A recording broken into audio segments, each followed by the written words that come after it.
A very good morning to you. Welcome back again to another episode of Trading Journey. Today I'll talk a little bit about scamming and what you really need for a perfect trade. It seems most people don't understand or they haven't gotten the word and learn from 2020 experience about people scamming using FTMO and other things to scam. So let me make it clear to you. I have contacted FTMO myself. I have spoken to them because I had people contacted me telling me they have a contract with FTMO CEOs and they allow them to bypass laws and they can give you 2 million, 1,900,000 straight away cash to manage, and you should pay a certain amount of money to them and they will make that happen. Remember, FTMO doesn't do that, and these people are frauds. So if you allow somebody to do this to you again, then that's up to you. Or anyone claiming they want to manage funds for you, and they want you to pay them through Skrill or pay them through Bitcoin. Remember, Bitcoin, once you make the transaction, is untraceable. Why don't they use PayPal? Because you can demand a chargeback if they fail your account, and PayPal will take the money for them, and they know this, so they don't normally do that. They tell you pay them through Skrill, pay them through Bitcoin or Western Union, and they are going to manage your account for you, and they charge you $500, and they'll blow your account in one day, and then they'll block you. So remember, like I always say, it's all about making a commitment to spend 30 minutes or 1 hour every day learning on your chat, more chatting, and then you become a very good trader, and you wouldn't need anybody. Trust me, you wouldn't need anybody to you are not going to need anybody to tell you all this nonsense. Okay, you need nobody to tell you all this nonsense like do this for me or do that for me. So I'm encouraging everybody, be wise. This is 2021. Don't give your hard-earned money to anybody to take free. Don't give free money to anyone. Okay, there are a lot of scammers out there.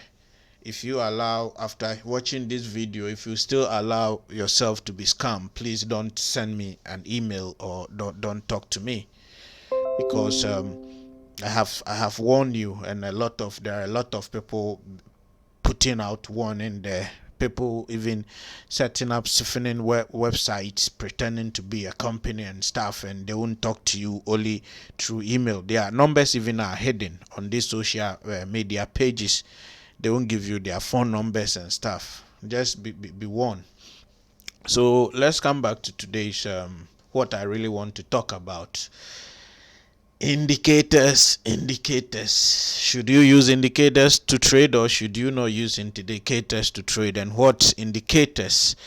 They will either scream at you or you curse at them.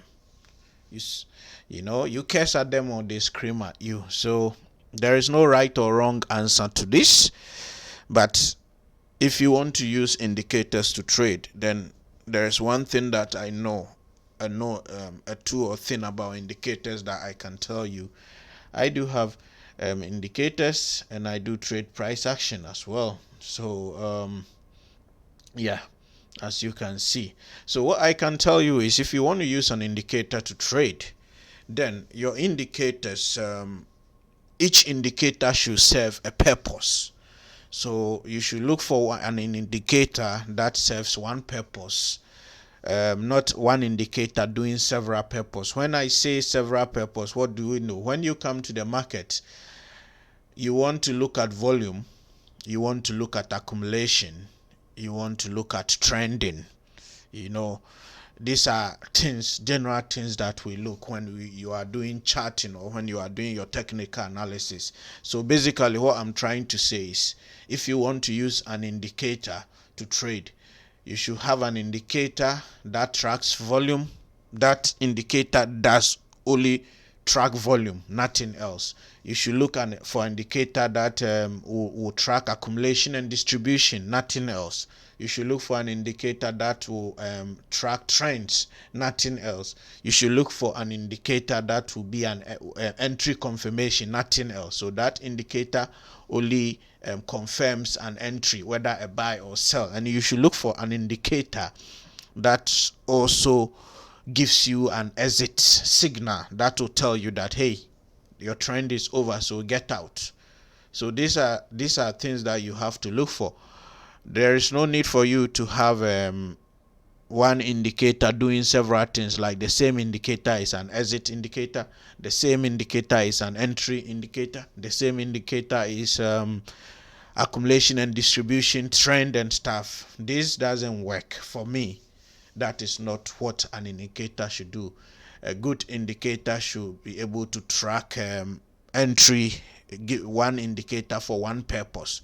And if you talk about accumulation and distribution, you could have several indicators that people have developed, and they are saying it's accumulation and distribution. So your job is to test those indicators. When I say test, I mean put the indicator on your chart, test it, back test, forward test, and see several of them, the results that is giving you. Then you pick one of them, or one that you understand, because maybe A indicator, A and B might be doing the same thing. Maybe they are both volume indicator, but when you test them, you like A more than B, or you understand B more than A, so you decide to use B for your accumulation and distribution, or your volume. So this is all what I'm saying. And one thing that people also fail to do in trading is the consistency. People don't look at their charts. They only look at their charts when they want to place a trade. And I have stressed the import. This is your full-time job. So remember, when you're working 9 to 5, you go to job every day and you work 10 hours or 8 hours or 12 hours for somebody. So when you come home, this is something you're looking to do long term, that eventually you want this to replace your income. So whether you are a day trader, whether you are a position trader, the best thing for everybody to do, that consistency, is every day looking at your charts when the market close. Why? Because then you are looking at potential setups for buy or sell. Remember, we are trading. You are either buying or you are selling. So when the market closes and you are looking at your charts, you are looking at potential trades for the week, buy or sell. When you look at that, even Saturday, Sunday, you know it, and then you keep updating them throughout the week. So you know that, oh, this week I have 4 trades that are setting up potential for buy, or 4 trades that are setting up potential for sell. So these are the trades that I'm gonna look at them. So when you switch your charts on like this, it's easy for you, okay, because you are not going to go through. If you have 50 assets on your chart, you are not going to go through all the 50 assets. You know that these are what I'm looking for, because they are setting up for buy or for sell. So you keep your eye on them, and then they give you the entry confirmation for either buy or sell, and then you go through and you go ahead and take those trades. So if you can't do this, and you're missing a lot, because that's why some trades, people mix a lot of trades and they don't understand. You understand? They miss a lot of trades. And somebody was also asking me, so what should they do to avoid big losses? Well, in trading, from my basic experience, started trading, what I have noticed, I have done it, and I know maybe some people are also doing it. So if you are doing it, it's a bad habit. You have to stop, because when you are trading, you have a sell trade. For instance, the sell trade here, okay, and you have probably your stop loss here, or you have a buy trade here, and probably you have your stop loss here. What normally people we used to do, or have done it before, is when you have the buy trade here, you put your stop loss here, and the trade start going against you and it's approaching your stop loss, instead of you to accept the stop loss for the price to hit it, then you begin to increase your stop loss. You begin to increase your stop loss, then your losses are getting bigger because you hoping that the market will reverse and go in your way. So 10 pips for the market to hit your stop loss, you keep increasing the stop loss, and you don't know, because once a trend starts to develop, you can never know when it's going to stop and reverse, because it could break the supports, it could break the resistance. So before you realize, maybe your stop loss was £20 or £50 or $50, and now from 50 you are taking 800 or 8,000. So accept your risk. That is why your stop loss means that you are saying, hey, I have a buy entry here, so I'm going to take a buy entry here, and I'm willing to risk maybe $20 or $50 if the trade shouldn't go my way. So if the trade comes and take you out, accept it and reanalyze the chart again, the market again, and look for a new trade and go in, rather than increasing your stop loss from 50 to 100, from 100 to 50. Oh, the market is never going to come here. Before you know, you're going to blow your account. So avoid doing this, and all this will come as a result of experience. As I said, keep practicing your demo rather than giving your money, because it's not difficult. If you are committed and you find your way and you keep practicing, you find out that you become a better trader, and there's no need for you to give your money to people. Okay, just look for a mentor, somebody who is good, somebody who is committed, somebody who wants to help you rather to succeed, rather than interested in your money, and then they will share their experiences like I'm sharing. That's why I have this channel, is just to share personal experiences with you. So if you go through the videos, there are videos I talk about fake mentors. When I started trading way back 2006, the painful journey I went through, people who don't actually trade, but they dress confidential tricksters. They come and take your money. You go, they give you big books with nothing inside, and these people are in helicopters, and they show you lifestyle, but they don't get their money from trading. They are salesperson. They just take your money and go away. People charging $10,000. I mean, go and watch that video and yeah. So today I've just taken you through some really good things. Next week I'm going to talk about some things as well, and then you have an idea on what to do, how to approach the market, and how to become more profitable, not